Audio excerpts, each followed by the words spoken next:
Master minds the pride of India. Inter, MPC, BiPC, MEC, CEC చదివిన విద్యార్థులకు CA మరియు CMA foundation కొరకు నూతన బ్యాచెస్ ప్రారంభం. విజయనగరం జిల్లా రాంభద్రాపురం పోలీస్ స్టేషన్ లిమిట్స్లోని జీలికవలస గ్రామంలో నిన్న ఒక ఇన్సిడెంట్ జరిగిందండి. సభ్య సమాజం తలదించుకునేలా ఒక ఇన్సిడెంట్ జరిగింది.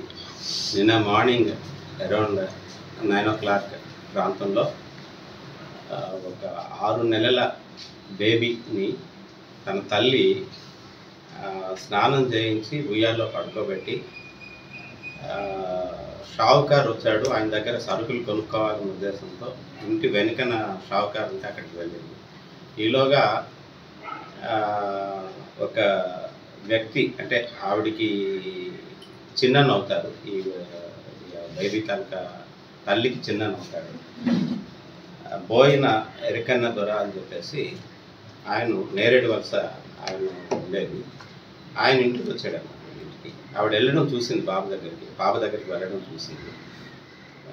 ఈలోగా పక్కింటి వాళ్ళేమో పాప ఏడుస్తుంది అనేసరికి ఈమె వీళ్ళ పెద్ద కూతురు 10 సంవత్సరాలు ఉన్న అమ్మాయిని వెళ్ళి అమ్మ పాప ఏడుస్తుందట చూసిరా అని చెప్పింది. ఆ పాప వెళ్ళేసరికి ఈ ఎరికన్న ద్వారా ఏం చేశాడంటే ఆ పాపని ఎత్తుకొని ఏదో ఇచ్చేస్తున్నాడు. ఆ ప్రైవేట్ పార్ట్స్ దగ్గర నుంచి బ్లడ్ వస్తుంది. అది గమనించి ఆ పాప ఏడ్చుకుంటూ వెళ్ళి తల్లితో చెప్పింది, ఇలాగా తాత ఉన్నాడు ఇంటి దగ్గర, చిన్న తాత ఉన్నాడు, పాప ఏమో దగ్గర నుంచి అది ప్రైవేట్ పార్ట్స్ దగ్గర నుంచి బ్లడ్ వస్తుంది అని చెప్పేసి పాప చెప్పడం. ఇమీడియట్గా తల్లి పరిగెట్టుకుంటూ వచ్చి చూసేసరికి వీడేమో గాబరాగా ఆ పాప తాలూకా ఎత్తుకొని ఏదో ప్రైవేట్ పార్ట్ దగ్గర ఇచ్చేస్తున్న వ్యక్తి. ఎంపీసీ, బైపీసీ విద్యార్థులకి ఒక వరం సీఏ, సిఎంఏ కోర్సులు. సీఏ, సిఎంఏ చదివే విద్యార్థుల్లో 40% మంది ఎంపీసీ మరియు బైపీసీ విద్యార్థులే. Master minds. సడన్ గా ఉయ్యాల్లో అమ్మాయిని బేబీని పడేసి పారిపోవడానికి ప్రయత్నం చేస్తాడు. ఏం చేస్తావు అని చెప్పేసి తల్లి ఇచ్చేసి పక్కనే ఉన్న ఒక కర్రతో వాడిని అటాక్ కూడా చేయడం జరిగింది.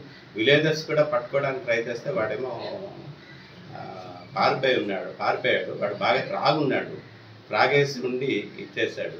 అయితే దాని మీద ఇమ్మీడియట్గా వాళ్ళు వచ్చి ముందు ఏం జరిగిందో వాళ్ళకు కూడా క్లారిటీ లేక బ్లీడింగ్ అవుతుంది అన్న ఉద్దేశంతో హాస్పిటల్కి తీసుకొని వెళ్ళి అక్కడి నుంచి మళ్ళీ పోలీస్ స్టేషన్కి తీసుకొని వచ్చేసరికి మేము నిన్న ఎఫ్ఐఆర్ ఇష్యూ చేయడం జరిగింది. కొత్త చట్టం బిఎన్ఎస్ యాక్ట్ 65 క్లాస్ 2 మరియు POCSO act section 5M red with section 6 of POCSO act కింద ఎఫ్ఐఆర్ ఇష్యూ చేయడం జరిగింది. ఎస్పీ గారి ఇన్స్ట్రక్షన్స్ మేరకు నేను ఇమీడియట్గా దర్యాప్తు స్వీకరించడం జరిగింది. దర్యాప్తులో భాగంగా గ్రామాన్ని సందర్శించడం, నేరస్థలానికి వెళ్ళడం, తర్వాత క్లూస్ టీమ్ సహాయంతో ఉయ్యాల్లో బ్లడ్ స్టెయిన్తో ఉన్న ఉయ్యాలు ఏదో ఉందో క్లూస్ టీమ్ సహాయంతో సీజ్ చేయడం జరిగింది. అలాగే పాపని మెడికల్కి గోషా హాస్పిటల్ పంపించడం జరిగింది. పాప తాలూకా ఆరోగ్యం ప్రస్తుతం స్టేబుల్గా ఉంది. తల్లి కూడా చెప్పింది బాగానే ఉంది పాప అని చెప్పేసి తల్లి కూడా చెప్పింది. అక్కడ ఒక ఉమెన్ సబ్ ఇన్స్పెక్టర్ కూడా అక్కడ ఉన్నారు. అక్కడ వ్యవహారాలన్నీ బాగోగులు చూడడానికి అని చెప్పేసి ఉమెన్ సబ్ ఇన్స్పెక్టర్ గారు ఉన్నారు. ఎస్పీ మేడం గారు కూడా టైం టు టైం ఈ కేసు దర్యాప్తు విషయంలో ఇన్స్ట్రక్షన్స్ ఇవ్వడం జరిగింది. అయితే ఈరోజు అంటే నిన్నే పార్టీలు డిప్యూట్ చేయడం జరిగింది ముద్దాయి అరెస్ట్ కోసం అని చెప్పేసి. ఈరోజు ఎర్లీ అవర్స్ 6 o'clockకి మేము ముద్దాయిని నేరేడు వలస గ్రామం దగ్గర వాడిని పట్టుకొని అరెస్ట్ చేయడం జరిగింది. వాడిని తీసుకొచ్చి మళ్ళీ క్లూస్ టైంతో వాటి తాలూకా బ్లడ్ స్టెయిన్స్ క్లాత్స్ ఏవైతే ఉన్నాయో వాడు వేసుకున్నవి వాటిని కూడా సీజ్ చేయడం జరిగింది. ఇప్పుడు వాడిని ముద్దాయిని అరెస్ట్ చేసి ఈరోజు కోర్టులో ప్రొడ్యూస్ చేస్తాం. మరిన్ని వీడియోస్ కోసం ఛానల్ ని సబ్స్క్రైబ్ చేయండి. లేటెస్ట్ అప్డేట్స్ కోసం వాట్సాప్ ఛానల్ ని ఫాలో చేయండి. అండ్ లింక్ డిస్క్రిప్షన్ లో ఉంది.